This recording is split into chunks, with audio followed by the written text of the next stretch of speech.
बरं का मुलांनो, मी तुमच्यासाठी एक नवीन चॅनल घेऊन आले. आजीबाईचा बटवा नावाचं. त्याच्यावर मी छान छान गोष्टी सांगते, निरनिराळ्या नाट्यछटा लहान मुलांच्या, आणि लहान मुलांकरता बरंच काही काही सांगते. तर ते तुम्ही ऐकत जा. त्याच्यानंतर तुमच्या मित्रमैत्रिणींना सांगा, शेअर करा आणि सबस्क्राईबसुद्धा करा बरं का. आत्ता जी मी गोष्ट सांगणार आहे ना, ती गोष्ट मी स्वतःच लिहिलेली आहे. आणि त्या गोष्टीचं काय नाव आहे? हाव. नाव काय आहे गोष्टीचं? हाव. हाव म्हणजे काय तुम्ही म्हणाल ना? हाव म्हणजे हावरटपणा, आधाशीपणा, ग्रीडीनेस, लालचीपणा. तर असं नाव आहे त्या गोष्टीचं. तर एक श्रीमंत माणूस असतो बरं का, कोट्याधीश असतो, अगदी खूप श्रीमंत असतो अगदी, पण तरी तो दुःखी असतो अगदी. त्याला वाटतं आपला आहे हा पैसा टिकेल का, नेहमी करता एवढी श्रीमंती राहील का पैसा चोरीला जाईल, का पैसा खर्च होऊन जाईल.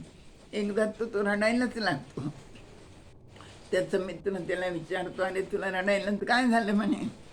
अरे पण तो मित्राला म्हणतो, काय सांगू, अरे 7 पिढ्यांना पुरेल इतकं माझ्याजवळ पैसा आहे म्हणे, पण 8व्या पिढीचं कसं होईल याची मला काळजी लागली म्हणे, म्हणून मी रडतोय. आता तो त्या मित्राला सांगतो बरं का. मित्र ऐकून घेतो. आणि शेजारीच एक शेतकरी गरीब माणूस राहत असतो. तो छान गाणं गुणगुणत असतो, आनंदात असतो, अगदी खुशीत असतो, मजेत असतो, अगदी छान असतो आनंदात. त्या कोट्याधीश माणसाला आश्चर्य वाटतं.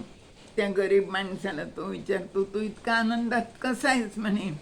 तर तो म्हणतो, काही नाही, माझ्या काही अपेक्षा नाही आहेत, जास्त कसली अपेक्षाच नाही आहे म्हणे. मला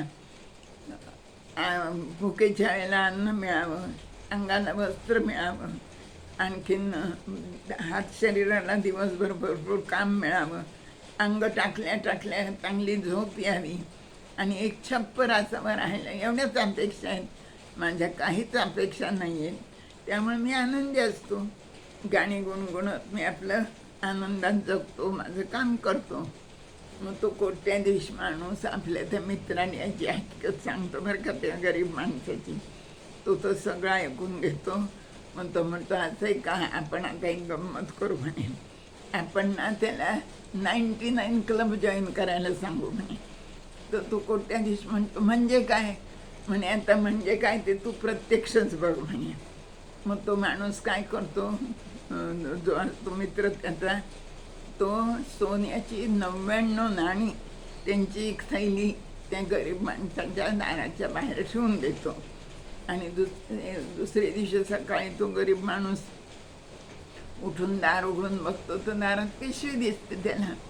कसली पिशवी म्हणून तो येऊन घरात घेऊन येतो.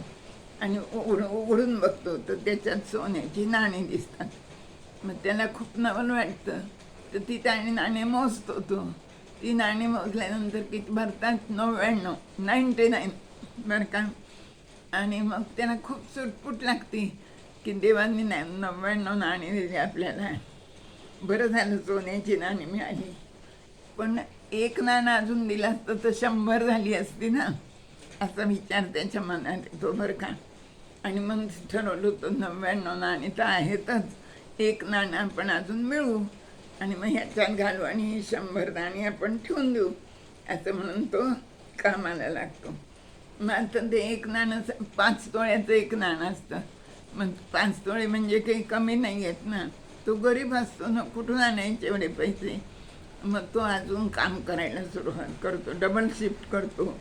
नंतर अजून जास्तीची कामं करायला सुरुवात करतो. तरी पण एवढे काही पैसे जमत नाही. मग तो काय करतो, आपल्या जेवणात वेळ जातो, खर्च होतो म्हणे. तेवढाच वेळ आपल्याला आणखीन एखादं काम मिळालं तर करावं आणि आपण एक वेळेसच जेवावं, म्हणजे तो वेळ इकडं कामाला मिळेल आणि आपल्याला पैसे मिळतील, असं म्हणून मग तो एकदाच जेवायला लागतो.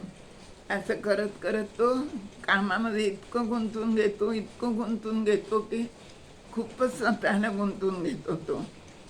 पण मग त्यामुळे होतं काय की त्याच्या शरीरावर परिणाम होतो ना, तब्येतीवर. अशक्त होती तब्येत, खूपच त्याला अगदी थकवा येतो. तरी पण तो बळच अवसान आणून सगळं रेटतच असतो. कारण की ते एक नाणं त्याला अजून त्यात घालायचं आहे ना. 99 नाण्यांची 100 करायची असतात म्हणून असं त्याचे प्रयत्न चालू असतात. पण शेवटी त्याच्या शरीरावर ह्या सगळ्यांचा इतका ताण पडतो की त्याला हार्ट अटॅक येतो बरं का. आणि तो आजारी पडतो. मग त्या हार्ट अटॅकमधनं तो कसा बसा वाचतो आणि परत आणखीन त्याची धडपड सुरू होती पैसे मिळवण्याकरता. असं चालूच असतं त्यांचं. रात्रंदिवस काम, रात्रंदिवस काम, रात्रंदिवस काम, रात्रंदिवस काम. मग त्याला परत दुसरा हार्ट अटॅक येतो. मग तेव्हा मात्र डॉक्टर म्हणतात की आता काही तुमचं खरं नाही आहे म्हणे याच्यातून वाचणं. तरी पण आम्ही प्रयत्न करू. ते प्रयत्न करतात डॉक्टर लोक आणि त्याच्यातनं तो वाचतो. मग त्याच्यातनं उठल्यावर तो आपल्या मनाशी विचार करतो की कशा करता आपण एवढी धडपड करतो एक नाणं मिळवायसाठी. आपण ही 99 नाणी आपल्या दारात यायच्या आधी आपण किती आनंदात होतो. कामापुरतं काम करत होतो, पोटापुरता पैसा मिळत होता, आपली तब्येत छान राहत होती, आपल्याला अगदी गाढ झोप येत होती. आपण ह्या 99 क्लबच्या उगीचच नादी लागलो हे त्याच्या लक्षात येतं.